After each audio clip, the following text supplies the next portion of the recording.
Hello friends, I am Ravindra. Welcome to my channel Talk Well with Ravindra. Friends, I have to share with you 5 words today. Those 5 words can be used as noun and as a verb. तो उनको ये पांचों word को आप एक noun की तरह भी यूज कर सकते हैं, एक वर्ब की तरह भी यूज कर सकते हैं. लेट्स गो, देखते हैं. पहला वर्ड है हमारा बार्क. अगर आप बार्क को यूज करते हैं एक नाउन के तरीके से तो इसका मतलब होता है पेड़ की छाल. आप जानते हैं पेड़ का जो ट्रंक होता है, जो तना होता है, उसके ऊपर एक ऊपरी परत, एक पपड़ी चढ़ी रहती है, उसको हम हिंदी में छाल कहते हैं.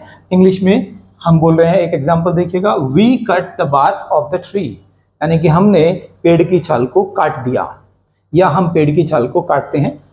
तो ऐसे ही अगर आप इसे एक वर्ब की तरह लेते हैं तो इसका मतलब होता है भौंकना.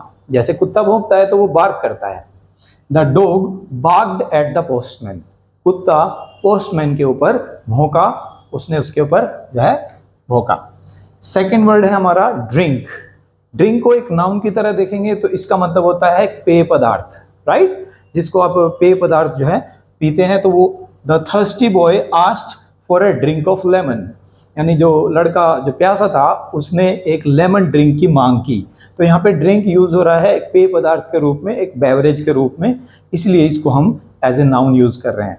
अब इसको एज ए वर्ब भी देख लेते हैं. The dog drank out of the blue bowl, यानी कुत्ते ने ब्लू बाउल में से जो भी उसमें रखा था उसको पिया.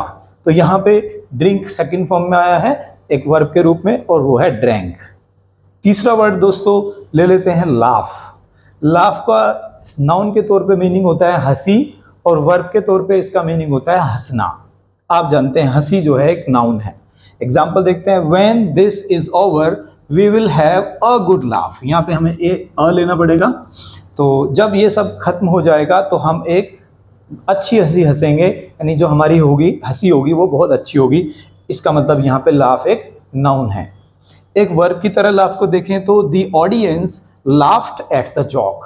जो दर्शक थे वो जोक पर हंस पड़े, राइट. फोर्थ वर्ड हमारा है साई, SIGH, साई. और साई का मतलब होता है चैन की सांस लेना, लंबी सांस लेना, एक रिलीफ वाली सांस लेना.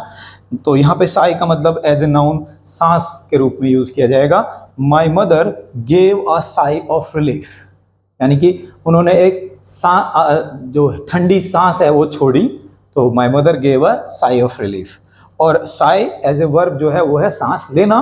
देखिए यहाँ पे he sighed when he finally sat down. तो उसने सांस ली, लंबी सांस ली, आराम की सांस ली जब वो आखिर में बैठ गया. और दोस्तों लिस्ट का 5वां वर्ड हमारा है वो है स्नो. स्नो का मतलब नाउन के तौर पे होता है बर्फ, और एक वर्ब के तौर पे इसका मतलब होता है बर्फ का गिरना, बर्फबारी होना. There is a lot of snow on the roof. छत पर बहुत सारी बर्फ है, बहुत सारी स्नो है. तो स्नो यहाँ पे दोस्तों नाउन है. It snowed last night. पिछली रात बर्फबारी हुई, काफ़ी सारी बर्फ गिरी. तो ये है स्नो का एक वर्ब के तौर पे यूज़. दोस्तों इस तरह के वर्ड्स की एक लंबी लिस्ट, एक लंबी वीडियो हम बनाने वाले हैं आने वाले टाइम में, जो आपको नोटिफिकेशन के जरिए जो है पता चल जाएगा. आई होप ये वीडियो आपको अच्छा लगा, सीखने को मिला. Thank you very much.